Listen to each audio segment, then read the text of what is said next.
We talk a lot about leadership, but presence, that's where the real work happens. Hi, and thanks for joining us for this episode of the Mission Forward podcast. I'm your host and founder of Mission Partners, a social impact communications firm and certified B Corporation, and I am so glad to have you with us for today's show. If you're new here, a quick bit of background. I have been at this podcast thing since 2020, and we have built this platform as a place to learn from leaders all over the world who are committed to moving missions forward in smart and creative ways. These are the people who inspire me, and I've loved sharing their insights and intentional leadership with you. Today's guest is one of those intentional leaders. Amy Gross is the president of the France Merrick Foundation, a Baltimore-based grant-making organization that supports nonprofits in Maryland with a specific focus on the greater Baltimore area. Now, I went to college in Baltimore. I remain highly connected to Baltimore, but it wasn't until recently that Amy and the France Merrick Foundation came on my radar. And it was when I learned about the work they were doing that I thought, I need Amy on this show. Amy and her team recently launched something called the Meet the Moment Fund. Now, that moment is a good reminder, the moment we're in, that we can't wait, we can't observe, but we can act, right? In service of supporting nonprofits who are feeling the impact of government and philanthropic pullbacks, and watching them pivot without pause caught my attention. So we've got Amy with us today to share more about the fund, more about the foundation in general, why they chose to meet the moment in this way, and what other funders can learn from their process. Amy Gross, I am delighted to have you here on Mission Forward. Thanks for joining us. Thank you. Amy, tell us a bit more about the France Merrick Foundation. What do we need to know about your work? So the France Merrick Foundation is a family foundation that focuses its work on the Baltimore area. One area that we are specifically unique in the philanthropic landscape is that we fund projects with defined beginning and endings, which normally means capital. So it does mean that we are not funding the same groups every year. That gives us a perspective in that we have funded over 800 groups over time, and therefore have familiarity with a lot of nonprofits, services that they're providing, and their needs. I do think that that was particularly helpful at this moment because we could hear from so many different nonprofits about the pain that they were experiencing in all of our program areas. We focus on a lot of different areas that include civic and culture, environment, education, community economic and development, historic preservation, health and human services. I might have forgotten one. And we heard from nonprofits in all of those areas how difficult they were finding this moment. And they did not understand that their colleagues in other nonprofits were also struggling at this time. So that was, I think, our first effort, was to try to help communicate between nonprofits about what was going on. So I want you to take me back to that moment, to those conversations, right? You were hearing signals coming in saying, we're feeling this, we're not sure how to navigate this. I am certain there's a lot of people who would have heard that and said, my hands are tied. There's not so much I can do. Here's what we can do. But at some point, you all literally made a pivot. Now, I don't know how much of a pivot that was, but I'd love to hear a little more because you stood up a new fund. It was called the Meet the Moment Fund. So tell us a little more about that. It definitely was a pivot for us. In fact, I don't believe that we have ever stood up a fund before. We have responded in crisis before. So, in the economic collapse of 0809, we did emergency funding during COVID. We helped form a collaborative that put funds aside. This time was different in that we specifically increased our payout for the first time, which was its own decision. And we decided, instead of an amount of money that we were going to set aside, as we did in these previous crises, that it was going to be a percentage of what we would give for the year. So we decided on 40%. And part of that was we knew that the problem was large. We also didn't want it to be the largest thing we did.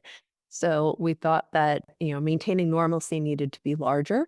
So that's the regular 60% of what we're doing.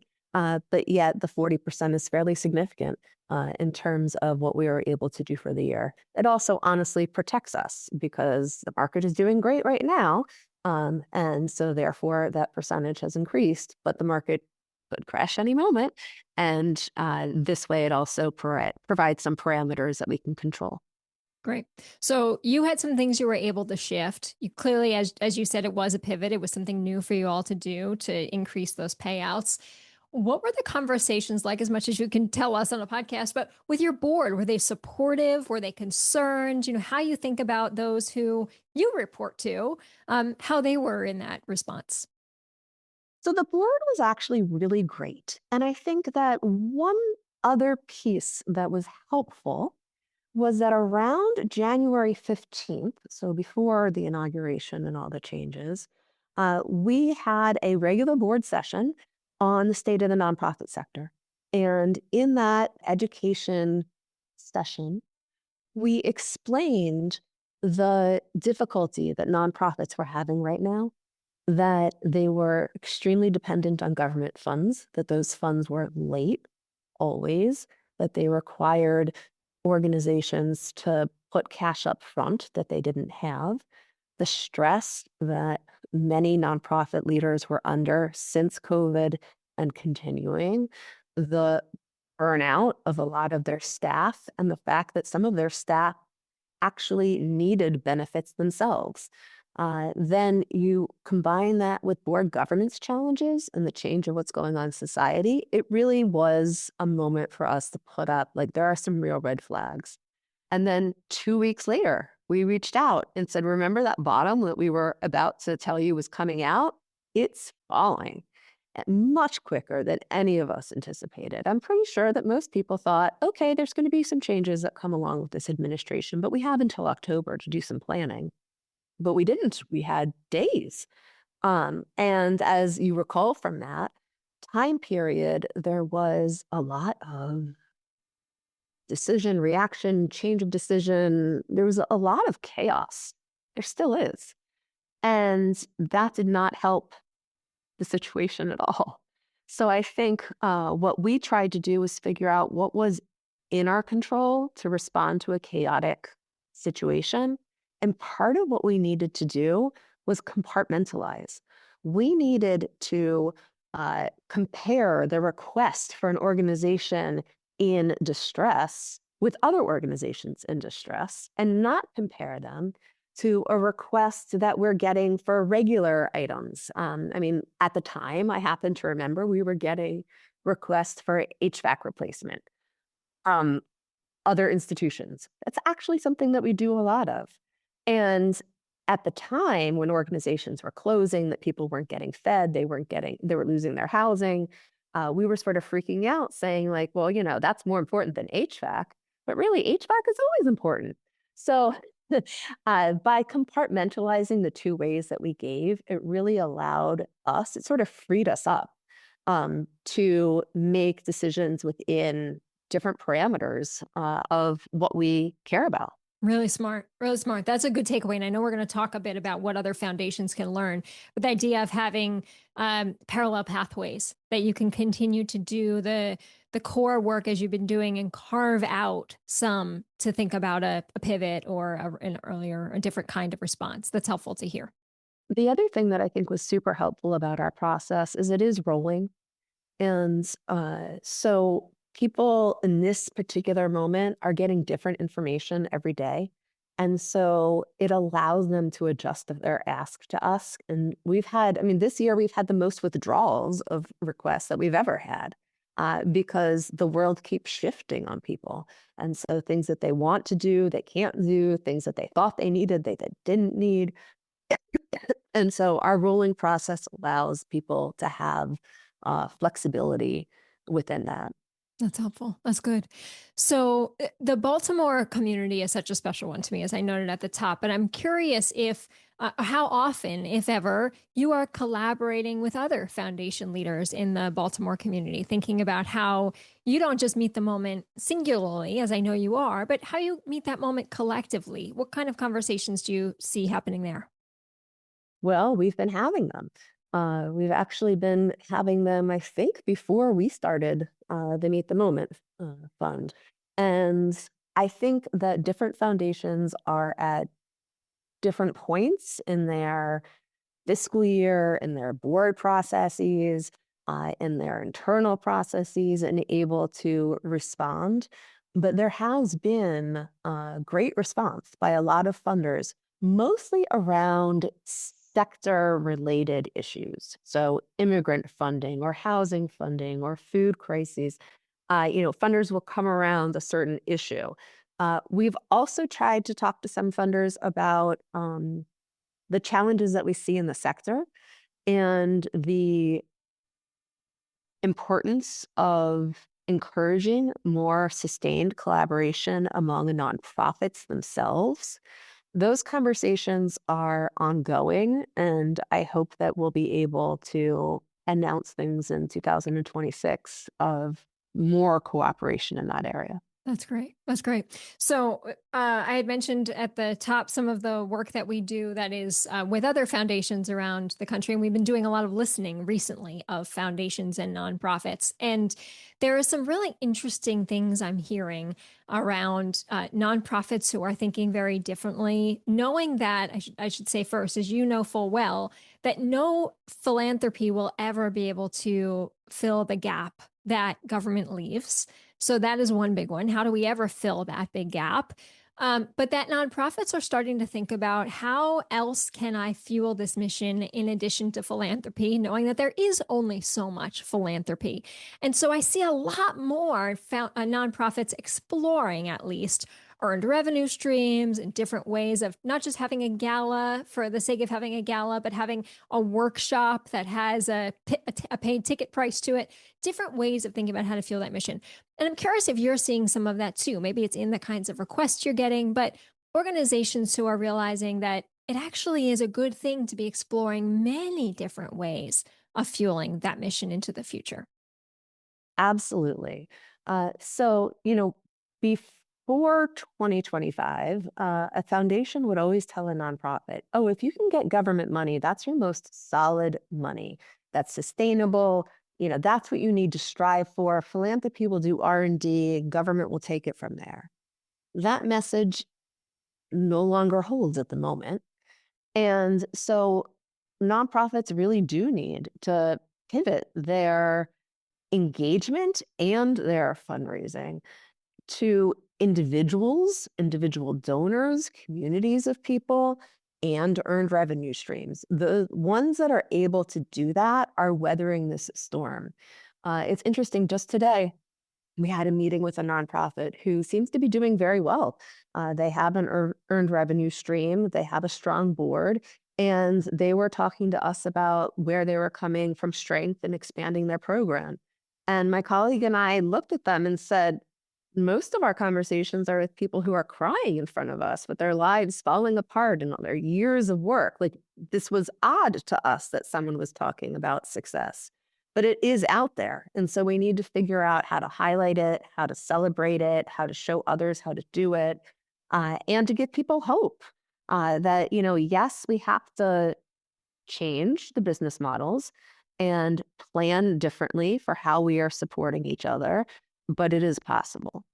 Amy, can you remind me, when did you join approximately France Merrick Foundation? 2013. All right. So I was reading someplace recently about the time navigating through COVID. And I believe you and I have this in common around having had young children during that period and learning how to lead an organization while caring for our children who are in the next room on Zoom. Or, I'm not exactly sure how old your children were at the time. Mine were in first grade and fourth grade. And how we thought, gosh, if we can get through this, we're going to be able to get through anything. And then fast forward a few years, and here we are. And the volatility of now feels very different than the volatility of then, right? I often hear people refer to COVID as a we were all in this together. There was a response, including from government, that actually helped us get through this. And this is new terrain. This is, who am I in this with, and how do I navigate through it? And will I get through this? How often do you hear from nonprofits or other foundations on, we don't know if we will get through this? So back to that hope question you were just speaking of a few moments ago. Where is your hope scale, your hope barometer in this moment? I will admit that my hope barometer varies. Today it's pretty good because of how my day started. Other days it's not as good. Reading the news also can affect the hope barometer. But the truth of the matter is that we will get through this. It will be hard. We don't know how to do it. What I keep saying is that my kids need to stop living through history because everything that's happened in the last 10 years has been, the first time in 100 years. So I'm definitely over that. But the truth is, we will get past this. We don't know how. It is within our control to try to contribute to the solution in a positive way. I mean, that is within our control. We don't know what the outcome is, but we can know what our intentions are. That's a great way of putting it. We don't know what the outcome is, but we do know what our intentions are, and we can hold on to that. I wrote something a few weeks ago in my weekly blog around purpose and holding on to purpose, holding on to mission. I had been having a conversation with someone who leads businesses through times of crisis, and they said, "Look, in a time of crisis, a business can turn off a lot of its purpose work. It's not need to have; it's nice to have." But in my world, right, the organizations that I work with, including my own, we can't turn off mission. So intention and mission is everything to us. And when we are going through a time like this, it's nice to remember the story of something like how a diamond is built, right? That a diamond is actually formed under pressure.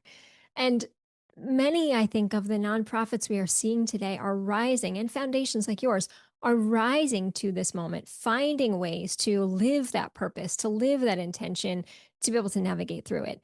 It doesn't mean it's all good, but good can come of it. And I think that's the important piece. Good can come even out of the pressure and of the tensions. You asked me before about our board. One of the things that has allowed us to pivot is that we have a grant committee, and that committee has actually agreed to meet monthly so that we can make quicker decisions instead of quarterly. That's a big change. So, like, that's a practical piece that I think it's 7 people, have agreed that this moment also requires something different from them in their time, that they want to help us act more quickly. This season of the podcast is hellos, goodbyes, and the space between. And for folks who haven't picked up on it yet, we are very much talking about the space between today, how you make the most of the moment you're in. Very specifically, sometimes how you meet that moment, as we're learning with the Franz Marek Foundation and a new fund that they launched to support nonprofits in ensuring that they can remain sustainable through a time of change. So let's talk a little bit more about that space between, right? How you think about making the most of this time. Are there any other changes? Certainly, I caught the news of the Meet the Moment Fund. You just talked about one on changing how often you're meeting with your grants committee. Anything else that you would raise up, either that your foundation is doing or that you see happening, that are good ways to meet this moment, make the most of the tension and the uncertainty? Well, sure. So, I think the most important thing we did was something. So don't let the perfect be the enemy of the good. What we have really heard from nonprofits is that they did not feel heard in this moment. And with the ARM program, they were like, oh, you get us. Whether or not we can fund them or not, I think just the idea of action was important. And I think that part of that action is letting nonprofits know that you're in this with them. Oftentimes, philanthropy has these are the things that I'm trying to do. And nonprofits are like, these are my needs. At this point, like, it's just survival. And not every nonprofit is going to survive. Some of the grants that we're making are for what we're calling responsible wind downs. Having the organization not close within 24 hours. So there is definitely a lot that can be done in this moment to build trust, to exercise trust, to communicate clearly. Part of what we need to do is focus on what we can do and not what we can't. You're totally right that foundations and philanthropy cannot replace government money. We know that. It's only so helpful to say that. It's only helpful to say that in order to say we are not the solution. We are part of the solution with you. And we need to think through that with you and reimagine the future. What really was helpful for us was to be flexible. So, I talked about how our board responded. We're also reviewing applications much quicker and having a variety of different pieces of flexibility in our process. Not every foundation can do that. And if you can't, also be clear. Be clear on what you can do and what you can't do and why. And then others can come and work around that. Uh, Part of what we've always done is try to make this easier for nonprofits. So we have a two-stage process for our regular process. We made the Meet the Moment Fund one stage, which is, tell us what you need, and we're just going to ask you follow-up questions. That has made it a little harder for us as staff, but it has allowed it to be less cumbersome for other organizations to apply, and I think was a good idea since so many facts are changing anyway. By the time we get around to talk to them, it's different than what's on paper, regardless. Uh, the collaborative piece is really important because nonprofits need to feel supported by an entire community of funders, not just a funder. And I do think that our nonprofits in Baltimore feel that. But we also know that nonprofits are under attack. Foundations are starting to be under attack. And this is something that we can only respond to if we do it together with solidarity. And it's important that we keep those lines of communication open and figure out when we can partner. The other area of partnership is with local government. So, the federal government is off the table at the moment, but in order to solve challenges, whatever the challenges are, our local governments, our state and city governments, county if it's relevant, are all trying to resolve the same pieces. So how can we better coordinate? How can we better align? And there has been some bright spots on that in the last few months. The piece that I would go on intention when we were talking was hoping at this moment is actually not the goal. Getting through the moment is the goal so that we can reimagine what the future is. And that I think is helpful as a frame in terms of having that piece of hope is like, yes, this is what we have to do now, but this is not our new long-term plan. This is our short-term plan to come up with a new long-term plan. And lastly, we do need to have discussions with other funders about what does working for common humanity mean? What is a social safety net? I was listening to a book that was talking about, Kennedy's, don't ask what you can do for yourself, ask what you can do for your country.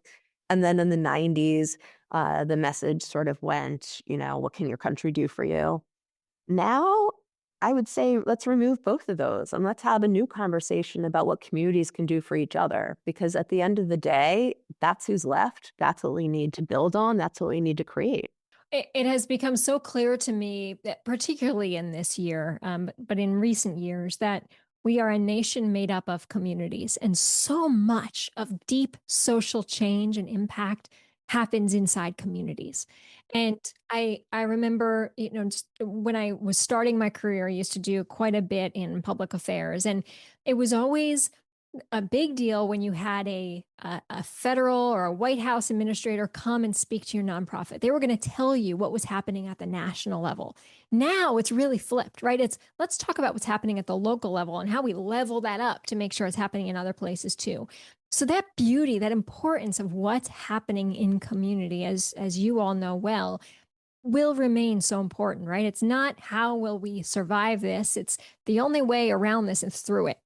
And so we're going to get through it. And we're going to hopefully be stronger in some ways on the other side, but certainly will be different. And sometimes that's okay too. To answer this next question, I think I may simply have people rewind and listen again because I think you've already answered this really well. But I'm going to ask if there's anything else as you are sitting here, if you could be speaking to an audience purely of philanthropic leaders who are outside Baltimore, what you would advise them on if they are thinking similarly about wanting to stand up a response or find a way to act in this issue, to be a community for another community, what you would advise them to do. I think actually, I might be about to give you advice that I should be taking myself. And maybe this podcast is one way to do it. But I don't think that enough funders are sharing what they are doing. Our idea of how to meet the moment came from listening to other funders talk about what they were doing in their own local community and seeing what was possible and how. So I do think that there needs to be more of that because we don't need to recreate the wheel. And there are a lot of similarities within each of our communities. Amy, I said to you this was a 25-minute episode. We're at 26. And so I'm going to ask you my last question and we'll wrap up. And this is a bit of a speed round just for us to get to know you a little bit more as we've done in other episodes this season. Amy, what is your favorite way to say hello? Depends on the context. Okay. So let's say that you are meeting someone for the first time. Do you say hi, hello? Do you say it in a different language? What's your favorite way to simply greet someone?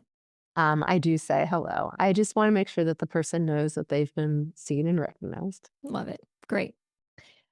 Do you prefer a hug or a handshake or something else? I prefer all of them. It just depends on who the person is in the context of where you're giving them. Great. Human connection, above all, connection. Correct. Great. Yes, that's I love the it. theme. I love it. What do you never leave home without? Ways to contact other people. All right. Great. And in this big game of life, what do you hope to leave behind? I hope to leave behind some legacy of impact of knowing that I was able to make a difference and add some positivity out there in the world. Excellent. Great. Well, Amy, thank you for taking time out of your day to be with us here at Mission Forward. I have so appreciated the chance to hear from you directly. As noted, I've been following your work. I admire your work. So thanks for being here and bringing it to life for us. Thank you. And that brings us to the end of this episode of the Mission Forward podcast. Thanks for joining us for another wonderfully inspiring and insightful conversation, this time with Amy Gross of the Franz Marek Foundation. I just really loved how she talked about intention, the power of community, where to start, and how to learn from what she's done. So many good insights in this conversation. I'm going to have to go back and listen to it again. So thanks so much for being here. Look forward to seeing you next time on the Mission Forward podcast.